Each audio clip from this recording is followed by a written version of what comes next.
Assalamualaikum warahmatullahi wabarakatuh. Bismillahirrahmanirrahim. Alhamdulillahi rabbil alamin. Nahmaduhu wa nasta'inuhu wa nastaghfiruh. Wa na'udzu billahi min syururi anfusina wa min sayyiati a'malina. May yahdihillahu fala mudhillalah wa may yudlil fala hadiyalah. Asyhadu an la ilaha illallah wahdahu la syarikalah wa asyhadu anna Muhammadan abduhu wa rasuluhu la nabiyya ba'dah. Allahumma fasalli wa sallim wa barik ala sayyidina wa habibina wa syafi'ina wa maulana Muhammadin wa ala alihi wa ashabihi wa man tabi'ahum bi ihsanin ila yaumiddin, amma ba'd. Allahumma 'allimna ma yanfa'una wanfa'na bima 'allamtana. Allahumma zidna ilman nafi'a wa amalan mutaqabbala. Para hadirin yang dimuliakan Allah Subhanahu wa taala, alhamdulillah di sore hari ini ya, kita dapat berkumpul kembali dalam majelis ilmu ini. Mudah-mudahan perkumpulan kita diberkahi dan diridhoi Allah Subhanahu wa taala. Amin ya rabbal alamin.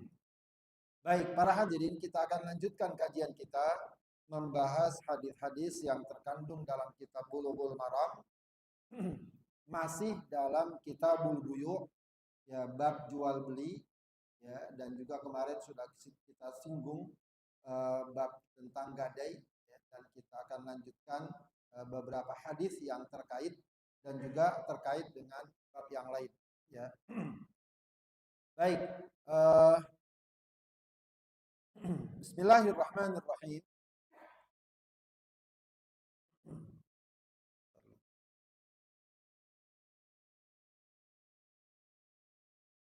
An Abi Bakr bin Abdurrahman an Abi Hurairah radhiyallahu anhu qala. Dari Abu Bakar, ya, bukan Abu Bakar As-Siddiq ini. Abu Bakar bin Abdurrahman. Ya. Dari Abu Hurairah radhiyallahu anhu. Ya, dia berkata, Sami'tu Rasulullah sallallahu alaihi wasallam yaqul. Aku mendengar Rasulullah sallallahu alaihi wasallam bersabda, Man adraka malahu bi'ainihi inda rajulin qad aflasa.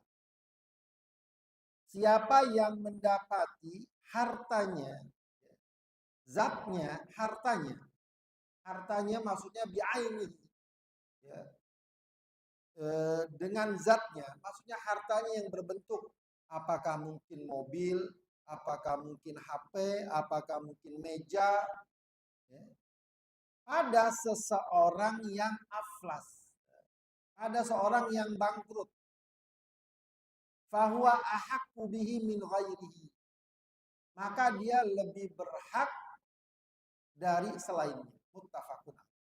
Ya, ini maksudnya dalam usaha, dalam jual beli, itu kadang ada orang yang usahanya bangkrut, ya, utang sana sini banyak, ya, termasuk di antaranya misalnya dia beli barang tertentu kepada kita, misalnya sudah diambil itu barangnya, tapi belum dibayar, ya, katakanlah beli meja, belum dibayar. Berikutnya kedatangan berita, ada berita dia ini bangkrut, sudah kayaknya nggak ada harapan dia bisa membayar, ya, apalagi mungkin katakan mejanya banyak atau barangnya mahal, ya, modalnya, rekeningnya sudah habis, ludes.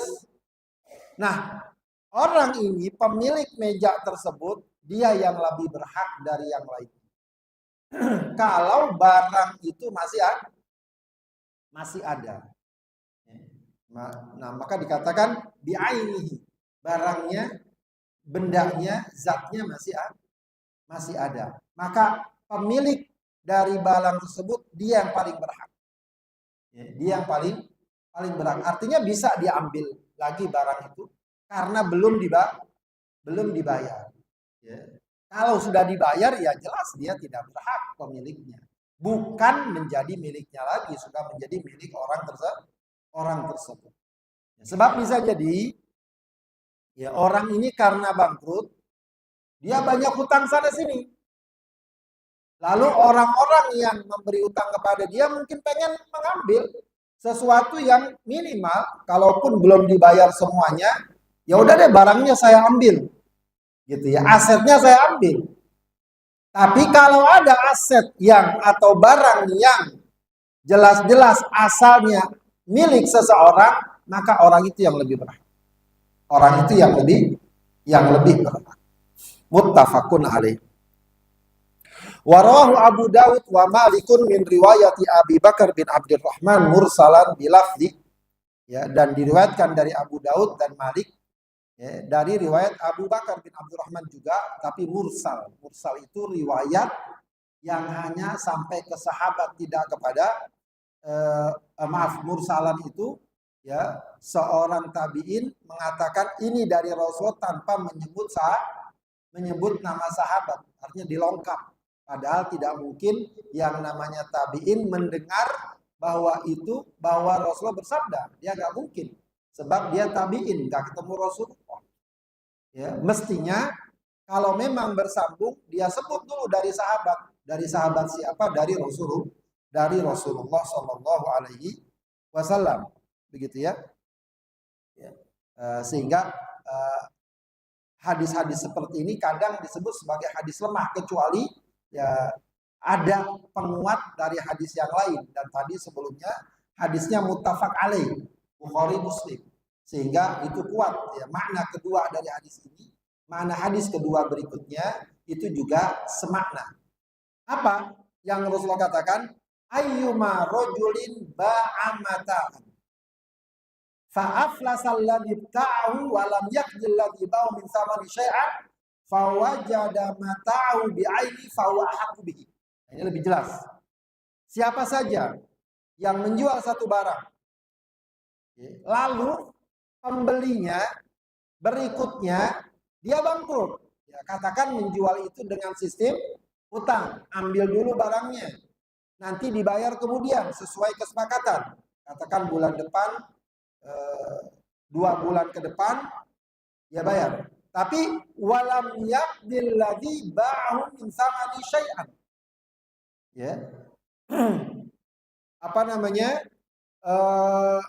Orang yang membeli tadi belum menyerahkan uangnya sedikit pun.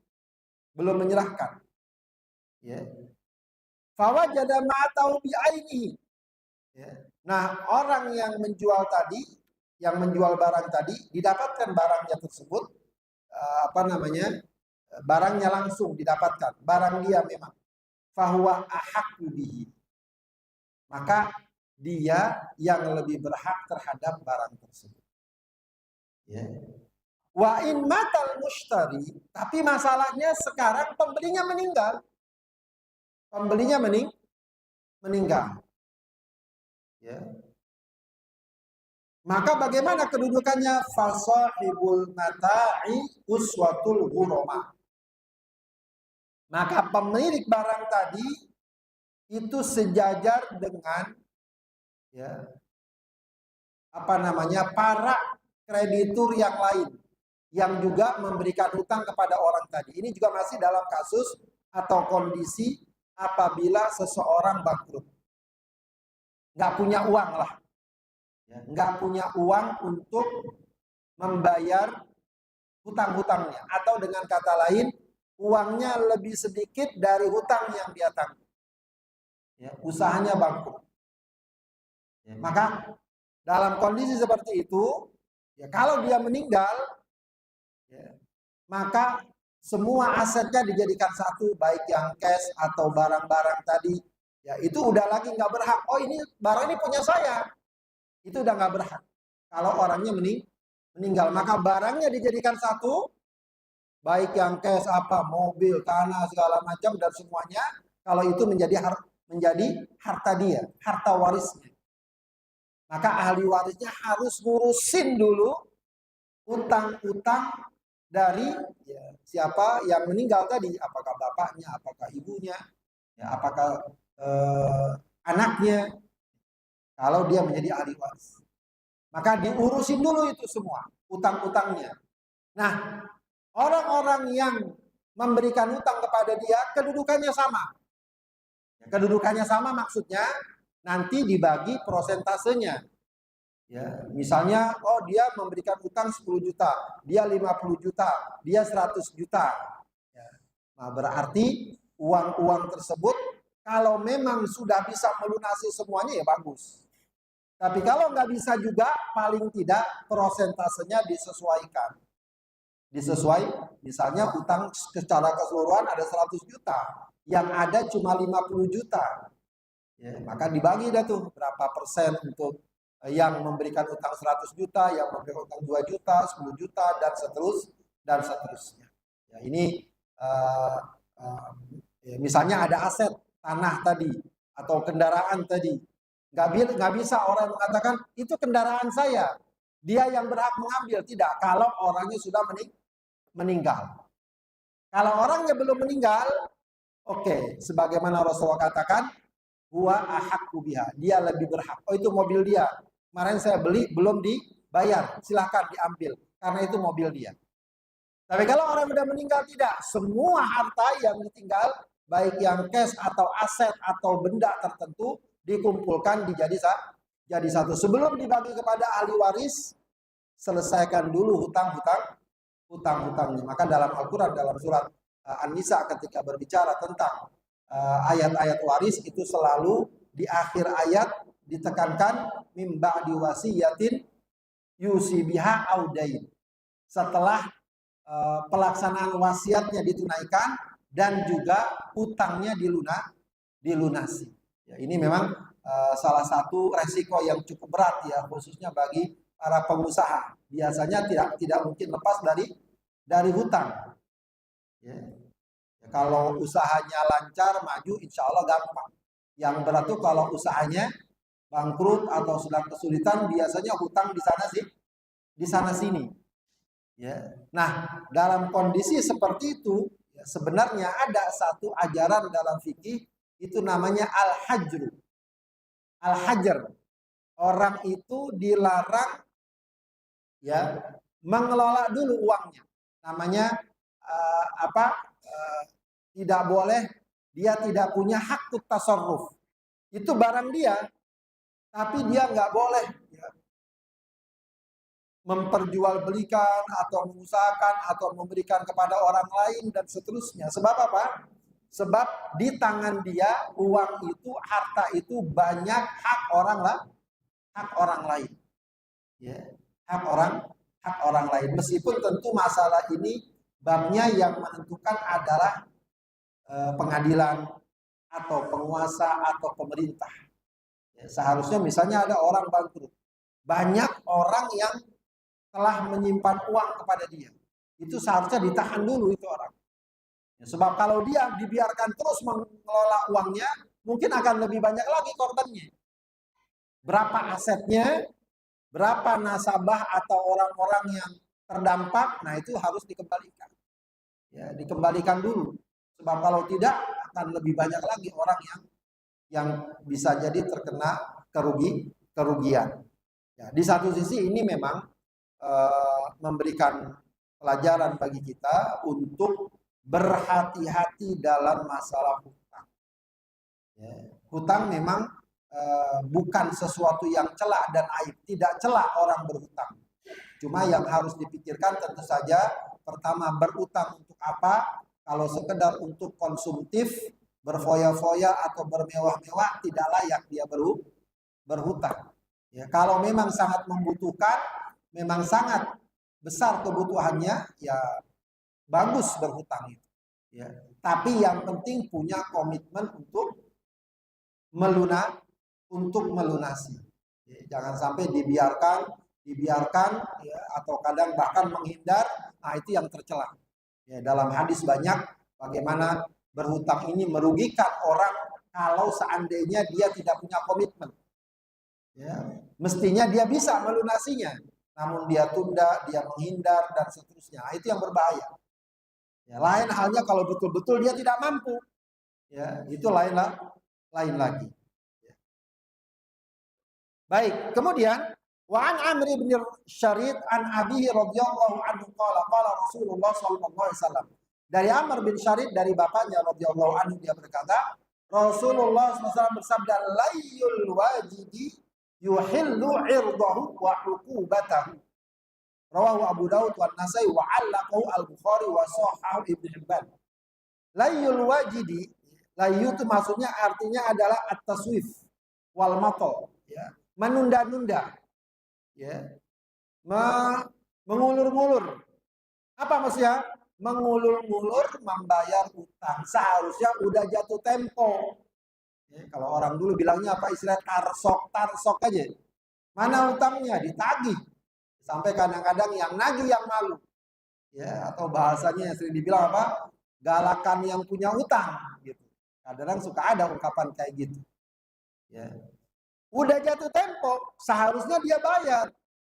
Tapi dengan sengaja nanti.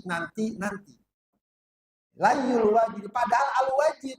Wajid itu istilah cukup ya. Dia cukup. Uangnya ada. Tapi dia tunda-tunda. Apa kata Rasulullah? Yuhillu irdahu wa uqubatahu. Maka halal boleh dilaporkan. Ya tentu saja ini kalau mungkin utangnya banyak ya.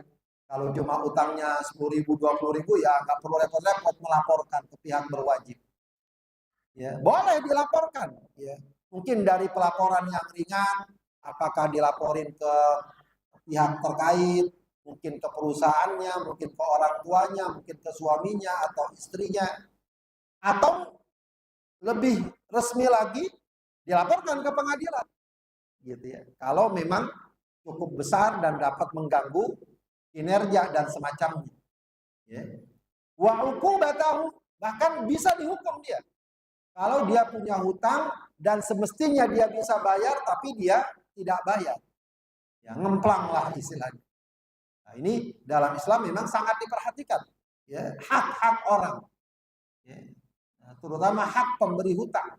Seharusnya ya, pihak yang berhutang itu berterima kasih ya, untuk segera melunasi hutang. Ya, tapi kalau tidak, dia bermain-main dan dia menunda-nunda, maka boleh diadukan. Ya. Jadi ada delik pengaduan. Bahkan boleh jadi dia mendapatkan hukuman. Ya, berarti pemahamannya adalah kalau dia tidak mampu, dia tidak bisa bayar hutang. Kenapa? Karena dia lagi bangkrut, dia lagi susah, nggak punya uang. Yang nggak masuk dalam bab ini. Ya. Nggak masuk dalam bab ini karena kalau orang tidak mampu, ya itu dalam Al-Quran ajarannya apa? Wa in kana dzu usratin fanadhiratun ila maisarah wa anta saddaqu khairan in kuntum ta'lamun. Ya. Kalau dia kesusahan, ya ternyata ditagih-tagih gimana bayarannya, pas diperiksa dan diteliti dia memang lagi susah banget, baru kena PHK, anaknya sakit, usahanya bangkrut misalnya. Ya. Maka apa kata Allah? Fanadhiratun ila maisar. Orang seperti ini jangan diaduin, kasihan. Ya. Bahkan nanti kena hukum, kena penjara, wah itu tambah kasihan. Padahal mungkin dia punya komitmen, keinginan untuk melunasi. Ya. Melunasi. Maka kata Allah, fanadhiratun ila maisar. Kalau memang kita masih ingin berharap uangnya atau utangnya dilunasi, masa kasih waktu lagi. Baiklah, bulan ini yang seharusnya bayar nantilah ditunda, oke, sampai 5 bulan kemudian agar kamu dapat uang untuk melunasi utang. Ya, tapi ada yang lebih baik lagi kata Allah, wa anta saddaqu khairul. Ya, kalau kalian sedekahkan itu lebih baik kalau kalian mengetahui. Itu kalau yang berhutang memang betul-betul tidak mampu. Tapi kalau mampu, tadi kata Rasulullah, dia boleh diadukan. Ya, boleh diadukan, ini punya utang. Ya, mungkin ke komunitasnya, ke perusahaannya, ke pihak yang terkait. Itu boleh. Ya, bahkan bisa kena hukuman. Nah ini lagi-lagi juga merupakan sebuah ajaran Islam yang tegas dalam masalah ini. Ya, maka sekali lagi diingatkan, kita siapapun kita, saya yakin ya, wallahu a'lam, saya yakin kita ini dalam kehidupan kita nggak pernah ya tidak berhutang. Ya, artinya pasti akan ada saatnya kita berhutang. Jangankan kita, Rasulullah pun sebagaimana kita jelaskan pada hadis sebelumnya berhutang sampai digadaikan baju besinya dan seterusnya. Itu gambaran bahwa berhutang itu adalah kehidupan tabiat manusia. Tapi yang penting adalah komitmen untuk membayarnya dan melunasinya. Bahkan yang unik, di antara penafsiran yang lain, layul al-wajid, atau dalam bahasa lain namanya matlul ghani. Pemahamannya kalau tadi kan orang yang mampu punya utang tapi menunda pembayaran utang setelah jatuh tempo. Ada lagi pemahaman yang lain dari layul wajid atau matlul ghani adalah orang menunda bayar hutang atau tidak segera bayar hutang. Kenapa? Alasannya yang memberikan hutang itu orang kaya.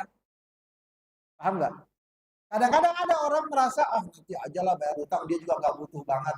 Padahal sudah jatuh tempo.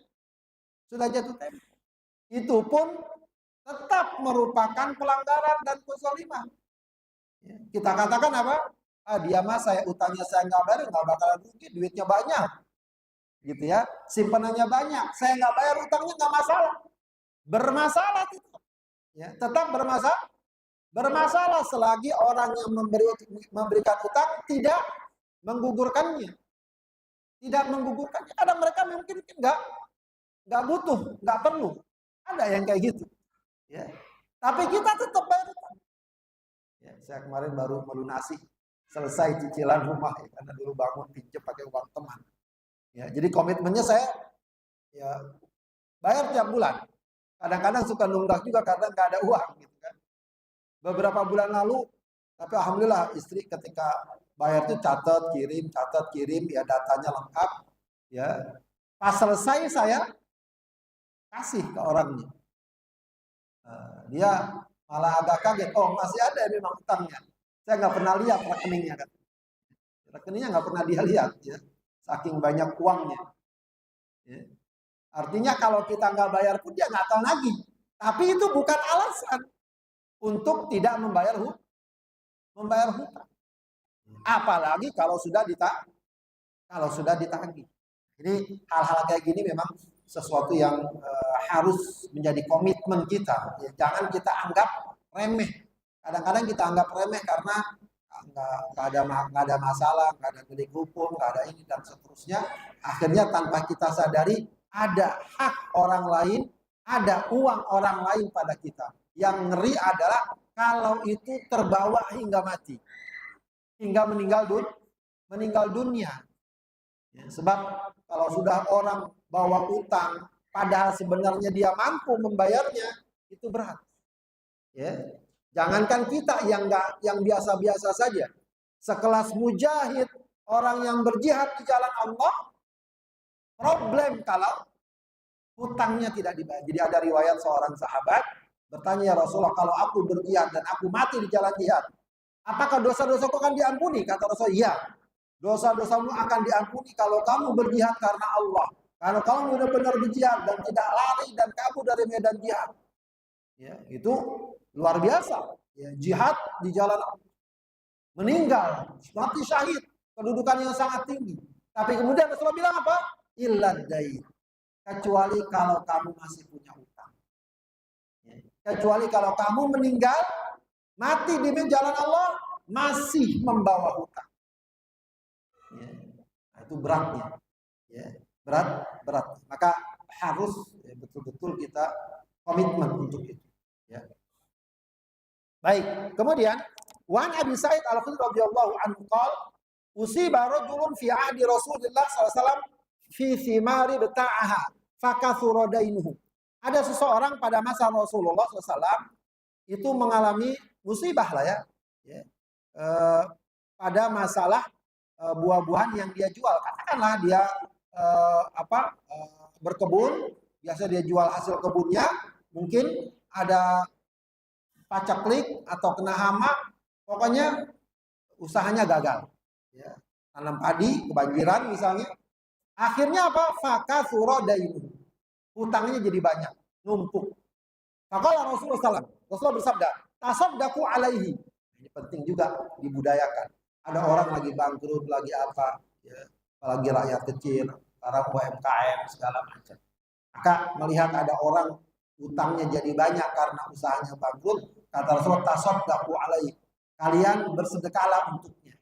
Bahkan di antara asnaf atau golongan orang yang berhak menerima zakat siapa? Al-gharimin, orang yang terlilit hutang. Fatasaddaqan nasu alaihi. Maka orang-orang bersedekah untuknya. Walam yablugh dzalika wa fa'adaini. Maksudnya apa bersedekah? Bersedekah agar dia dapat melunasi hutangnya. Ternyata uang yang terkumpul tak cukup untuk melunasi uangnya. Faqala Rasulullah sallallahu alaihi wasallam, maka Rasulullah berkata kepada orang-orang yang memberikan dia hutang. Ya. Ada yang selama ini memberikan dia hutang 1 juta, 2 juta, 5 juta, 10 juta misalnya. Maka kata Rasulullah, khudhu ma wajadtum. Ambil apa yang kalian dapatkan, walaisa lakum illa dzalik, dan tidak ada bagi kalian sekarang ini hak kalian selain itu. Ya misalnya orang yang bangkrut tadi ternyata setelah dikumpul-kumpulin duitnya, uang dia mungkin, uang dari sodako, bantuan dari sana sini, baru terkumpul 50 juta. Padahal utangnya kalau diakumulasi ada 100 juta. Maka 50 juta ini berikan secara berimbang, tadi secara proporsional, sesuai prosentasenya. Oh dia memberikan katakanlah utangnya 100 juta. Si fulan karena 50 juta dia memberi utang, maka 50% diambil. Karena ini misalnya 30 juta, berarti 30%. Kalau cuma 5 juta, kasih 5% dari uang yang terkumpul tadi. Kalau masih kurangnya gimana? Ya kurangnya berarti tinggal dikasih dia waktu. Ya, kasih tenggang waktu 1 tahun, 2 tahun, 3 tahun. Bisa aja dia mungkin mendapatkan pemasukan baru, maka dia tetap ditagih hutang-hutangnya. Ya. Kemudian wa'an ibni Ka'ab bin Malik an abi dari Ibnu Ka'ab bin Malik dari bapaknya, anna Rasulullah SAW hajaro ala Mu'adzin. Rasul itu menghajar. Jadi kalau dalam fikih namanya bab hajar. Hajar itu kalau bahasa kita disita, ditahan. Jadi ada orang mungkin dia punya hak tamlik. Dia punya hak memiliki barang tertentu. Ini barang dia, ini barang dia, ini barang dia. Namanya hak tamlik. Tapi kadang ada orang punya hak tamlik tapi tidak punya hak tasarruf. Dia tidak punya hak untuk memutar dan mengelola uangnya. Ya, mengelola uangnya, khususnya untuk kepentingan usaha, bisnis, segala macam. Ya, kecuali kalau dia memang sekedar untuk kebutuhan sehari-hari. Itu kan dalam kitab fikih macam-macam. Di antaranya orang yang bangkrut, orang yang banyak hutangnya. Ya, termasuk juga orang yang nggak boleh begitu saja menggunakan uangnya siapa? Anak kecil. Ya, anak kecil mungkin aja punya duit banyak, tapi dia nggak bisa begitu saja. Ya langsung dia beli mobil, dia beli atas nama dia, atau langsung dia transaksi, itu nggak boleh. Kalaupun ada yang transaksi, didampingi oleh walinya, atau orang yang berhak mengurus urusannya. Orang gila juga begitu. Bisa jadi orang gila punya uang. Mungkin dia asalnya waras usaha, tapi kena penyakit sampai gila. Ya, ngomongnya nggak teratur segala macam. Nah, itu nggak boleh dia beli sana beli sini. Harusnya ditahan hartanya. Sebab apa? Bisa jadi akhirnya dia misalnya beli barang harganya 100.000, dibeli dengan 100 juta. Orang gila gitu ya. Atau anak kecil segala macam. Akan merugikan dia atau merugikan orang lain. Kalau dia misalnya bangkrut, lalu dia kelola terus hartanya, makin bangkrut, makin banyak orang yang tidak dapat dilunasi hutangnya. Maka harusnya ditahan orang kayak. Termasuk kalau dalam kitab fikih, ya ini mungkin kalau bahasa kita sekarang agak repot. Dalam kitab fikih termasuk orang yang ditahan hartanya, nggak boleh dia kelola, meskipun masih dianggap harta dia. Orang yang menghambur-hamburkan uang. Ya, beli ini, beli itu dengan harga yang luar biasa. Ya, beli seekor burung harganya 1 miliar. Ada nggak burung 1 miliar? Ada. Ya itu luar biasa. Di saat orang-orang dapat 100.000, 200.000 udah susah. Dia beli burung 1 miliar. Apalagi kalau di Timur Tengah, ya, itu aneh-aneh. Jadi di sana terkenal itu ada seri mobil yang harganya miliaran. Ya, karena dianggap unik lah atau apalah. Begitu ya. Ada misalnya kontestasi ontak yang bagus, kambing yang bagus. Ntar kalau udah menang, itu akan ditawar dengan harga yang gila-gilaan. Nggak masuk akal. Ya. Itu hal-hal kayak gitu, itu seharusnya kalau dalam fikih Islam, dia nggak boleh menggunakan harta seperti itu. Meskipun harta dia. Nggak dirampas hartanya, tidak. Tapi dia tidak boleh menggunakan harta berlebihan. Itu akan ya tentu saja menimbulkan kecemburuan dan lain sebagainya. Nah, dalam hadis ini disebutkan oleh Ka'ab, ya, oleh Ibnu Ka'ab, dia katakan anna Rasulullah SAW hajaru ala Mu'ad. Rasulullah itu menyita hartanya Mu'ad, malahu wa ba'ahu, lalu hartanya dijual. Untuk apa? Fidainin kana alaihi, untuk membayarkan hutang-hutang yang menjadi kewajibannya. Jadi entah bagaimana Mu'ad mungkin berusaha bangkrut, akhirnya Rasulullah ambil alih. Nah, ini pemahamannya, memang yang berhak melakukan ini pemerintah atau lembaga yang terkait. Udah, Anda nggak boleh dulu jual beli. Ya, ini udah banyak banget utangnya, banyak pengaduan. Ya, asetnya di mana? Di sini, di situ, di sini, di situ banyak. Ada tanah, ada pabrik, ada alat-alat apa begitu. Jual dulu semua, bayarin hutang-hutangnya. Ya. Biar nggak semakin banyak orang-orang yang rugi karena hutang-hutangnya yang tidak dibayar. Ya, itu salah satu ajaran dalam Islam, sehingga pihak-pihak tertentu akan dilindungi dan juga menolong dia, menolong si pengusaha ini, sebab kalau dibiarkan dia akan lebih banyak lagi berhutang, akan lebih memberatkan dia baik di dunia apalagi di akhir. Ya, kemarin di kita terjadi beberapa waktu yang lalu, ya tahun yang lalu, travel yang banyak mengundang jamaah, ya ribuan orang daftar ngasih uang muka duluan 10 juta, 20 juta, ada yang nabung puluhan tahun. Ya, dia konsepnya adalah murah sehingga banyak yang tertarik. Ya, tapi masalahnya nggak bener. Ya, jadi dana-dana jamaah yang bayar belakangan itu untuk ongkos jamaah yang berangkat duluan, lama-lama uangnya habis. Ya, sementara di sisi lain dia foya-foya segala macam. Akhirnya pemerintah ambil alih asetnya. Mantap, katanya asetnya nggak dibagi-bagi atau gimana, itu problem. Seharusnya dibagi-bagi kepada nasabah ya, sesuai dengan persentase jumlahnya. Nah, itu sedikit atau beberapa hadis yang terkait dengan hal tersebut ya. Kalau ada yang mau ditanyakan silakan.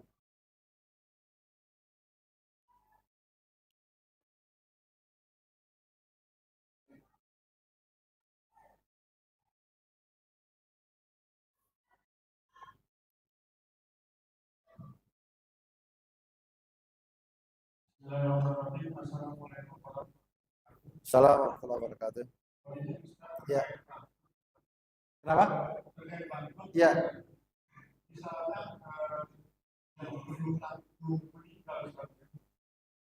Apakah ahli waris berhak menagih ya, meskipun tidak ada wasiat untuk menagih? Ahli warisnya siapa? Yang memberi hutang. Iya, iya. Yang kedua, misalkan dibangun misalnya banyak hutang itu sampai meninggal, kemudian statusnya berapa yang memberi hutang misalnya? Itu yang kasus kedua. Iya, dia meninggal, masih banyak hutang. Statusnya meninggal, kemudian memberi hutang bagaimana? Keluarga juga tidak mampu. Asetnya nggak ada. Asetnya nggak ada. Pokoknya harta atas nama dia nggak ada. Ya, oke. Baik. Ya, pertama betul kalau memang ahli waris tahu bahwa bapaknya ya atau yang meninggal telah memberikan uang utang kepada si fulan dan si fulan, ya berhak dia menagih. Ya. Yang punya hutang pun juga begitu.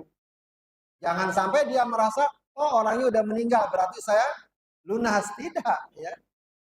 Dia tetap punya kewajiban untuk memberikan utang, melunasi utang tersebut kepada siapa? Kepada ahli warisnya. Jadi tanpa ditagih pun seharusnya ya dia sampaikan ya, bahwa saya punya utang kepada si fulan, dia udah meninggal. Di mana ahli warisnya?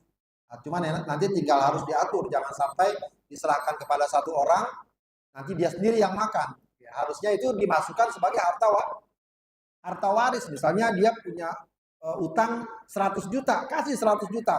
100 juta itu akan menjadi harta waris yang harus dibagi-bagikan berdasarkan ilmu waris begitu. Jadi boleh saja kalau dia menagih, yang penting tentu harus ada buktinya, datanya dan semacamnya. Nah, kebalikannya, sekarang yang meninggal asetnya habis, utangnya banyak. Ya. Nah, itu tinggal bagaimana ahli warisnya. Kalau ahli warisnya kasihan, sayang sama orang tuanya, hendaknya dia melunasi utang orang tuanya. Tapi kalau tidak, ya tidak ada kewajiban, hutang nggak diturun, nggak bisa menurun. Kecuali kalau dia punya asetnya bisa dipegang anaknya, nah itu bisa diambil. Tapi kalau misalnya udah mandiri, anak-anak udah mandiri, bapaknya punya utang itu tidak lantas bisa ditagih kepada anaknya. Jadi anak tidak lantas menanggung utang orang tua ketika orang tua meninggalkan hutang. Lain halnya kalau orang tua meninggal, lalu kemudian dia punya harta waris. Nah, anaknya itu yang harus ngurusin bagaimana utang orang tuanya dilunasi. Nah, lalu bagaimana sikap anaknya? Ya semestinya, apalagi kalau anaknya mampu, ya mereka rembuk urunan, ini orang tua kita punya utang 100 juta. Gimana agar kita lunasi? Kasihan tentu saja kan. Meninggal, bawa utang dan seterusnya. Ya, semestinya ada upaya atau mungkin sangat terbatas ya semampunya. Kalau tidak, ya apa boleh buat? Mungkin bisa kita mencoba mencari bantuan, bisa jadi ke lembaga-lembaga zakat, ya lembaga-lembaga sodako untuk membantu bagaimana orang tua dan seterusnya. Kalau memang anak-anak pun tidak mau. Ya, wallahu a'lam. Silakan. Tadi kan disampaikan utang yang disimpan itu, dan bagaimana menentukan kesimpannya di sana atau daerah. Sebenarnya menjawabnya di sipil sebagai jabatan atau termasuk pribadinya juga itu. Karena kan banyak juga pimpinan daerah utang, terus nggak sanggup bayar termasuk BUMN. Jadi mohon penjelasan. Ya, itu tinggal kebijakannya. Apakah kebijakannya dibuat dengan objektif, dibuat dengan misalnya penuh antisipasi, kajian-kajian, riset segala macam. Begitu ya. Kalau itu dilakukan dengan objektif, benar, tidak ada kepentingan-kepentingan individu semacamnya, maka insya Allah ya, pengelolanya selamat, ya tidak ada masalah, walaupun mungkin di tengah jalan ada problem, misalnya karena kondisi situasi ekonomi yang tidak menguntungkan, terjadi kerugian atau akhirnya banyak hutang dan seterusnya. Ya, tinggal kembali kepada pengelola, penentu kebijakan, apakah itu semua dilakukan ya dengan penuh objektif atau karena memang ya, ada kepentingan-kepentingan tertentu yang lebih ya berpihak kepada pihak-pihak tertentu sehingga timbul hutang yang sangat besar ditanggung oleh negara, ditanggung oleh masyarakat dan seterusnya. Ya, itu akan kembali ke sana. Jadi bukan sekedar masalah ada hutang atau tidak. Walau alam, ya, selagi negara yang berhutang sebenarnya akan sangat mungkin sekali misalnya melakukan pelunasan. Ya, misalnya, ya saya nggak tahu secara detail bagaimana teknisnya, tapi negara biasa akan memiliki aset, memiliki kemampuan untuk itu, meskipun kadang-kadang resikonya juga akhirnya kembali ke rakyat ya. Ya kayak dulu mungkin istilah BLBI dan lain sebagainya, karena untuk membela atau mensupport bank-bank yang kolaps segala macam pakai dana negara dan seterusnya, wah itu memang berat sekali ya. Ya, sehingga negara yang nanggung dan hakikatnya rakyat yang nanggung dalam bentuk inflasi dan lain sebagainya. Intinya boleh jadi kemungkinan utang itu terjadi karena kondisi resesi yang sangat berat, yang bukan hanya menimpa satu negara tapi bersifat global, ya. Dan kebijakan yang dilakukan itu objektif, insya Allah nggak masalah.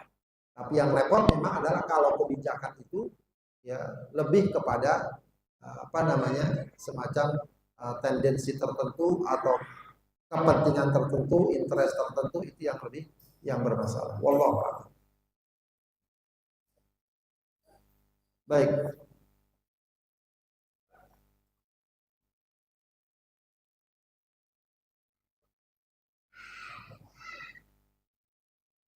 Ya, silakan. Assalamualaikum warahmatullahi wabarakatuh. Salam. Tentang gadai, kita boleh nggak ambil manfaat dari gadai, misalnya kebun atau buah-buahan. Dan kalau seandainya boleh, apabila manfaat itu sudah sama dengan uang gadai itu, apa kita harus tetap nagih atau kembalikan gadai itu ke?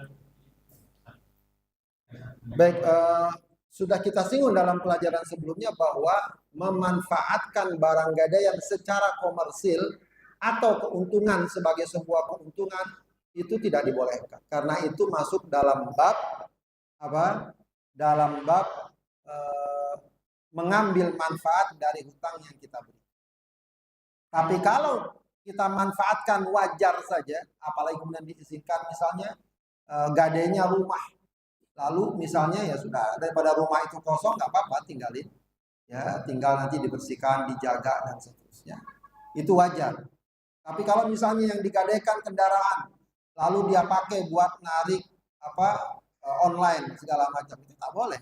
Atau sawah, lalu dia tanam padi segala macam, tiap 3 bulan 5 bulan dia panen, dia untung, ya itu nggak boleh, karena dia mengambil keuntungan, ya. Tapi kalau secara wajarnya, gadainya mobil, motor, dia pakai sekedar untuk ke depan, sekaligus manasin motor, sekaligus kalau kata para ulama, anggaplah itu ongkos melihara motor, bersihin, cuciin segala macam, ya. Atau dia gadainya seekor sapi, ya, lalu dia ngambil susunya sekedar untuk kebutuhan dia, itu nggak apa-apa. Tapi kalau mengambilnya keuntungan karena memang betul-betul dia cari keuntungan, ya, secara komersil, itu yang nggak dibolehkan. Ya, itu masuk dalam kaidah kullu qardin jarra naf'an fa huwa riba. Sebab gadai itu kan artinya orang minjem duit sama kita lalu dia menggadaikan barangnya, ya kan? Nanti kita udah barangnya kita pakai kan, dan kita dapat keuntungan, sementara uang yang dia pinjam akan dikembalikan kepada kita. Artinya kita mengambil manfaat keuntungan dari utang yang kita berikan, dan ketika utang itu kita ambil keuntungannya, dia sebagaimana dinyatakan oleh para ulama masuk dalam kategori riba. Begitu, ya. Paham nggak? Atau belum jelas? Tapi kalau udah terlanjur diambil, kita rasa yang kita ambil itu sesuai dengan jumlah hutangnya, kita kembalikan aja. Lebih bagus kalau kita kembalikan, atau misalnya dihitung-hitung ternyata ini udah selesai nih, ya, misalnya saya udah dapat keuntungan sampai 10 juta, udahlah kalau gitu dianggap 10 juta utangnya lunas karena saya sudah mengambil keuntungan 10 juta misalnya. Tinggal nanti dihitung saja kira-kira berapa. Wallahu a'lam. Baik, ada lagi? Sudah insya. Baik, demikian para sekalian, kalau memang tidak lagi kita cukupkan pengajian kita, mudah-mudahan bermanfaat. Kita tutup dengan doa kafaratul majlis. Subhanakallahumma wa bihamdika asyhadu an la ilaha illa anta astaghfiruka wa atubu ilaik. Assalamualaikum warahmatullahi wabarakatuh.